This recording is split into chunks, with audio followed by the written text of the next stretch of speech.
Bu, apa benar saya nggak naik kelas? Maaf Feby, kamu memang tidak naik kelas. Bu, tolong Bu, biarkan saya naik kelas, Bu. Saya akan bayar Ibu berapapun Ibu mau, saya akan bayar Ibu supaya saya naik kelas. Kamu ya, masih kecil kamu, udah nggak jujur kamu ya, mau nyogok-nyogok Ibu pula kamu. Banyak anak jadi durhaka kepada orang tuanya. Aku mau tanya dulu dong. Jawab jujur ya.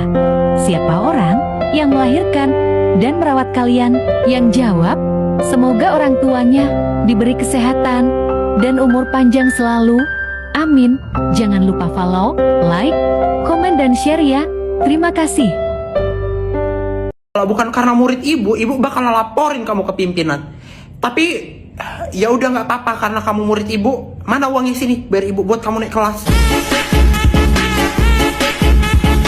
Gak jadi ya, udah dapat rekaman kalau Ibu itu nggak jujur dan menerima uang sogokan ya. Gak usah Ibu yang lapor sama pimpinan, biar aku yang lapor sama pimpinan.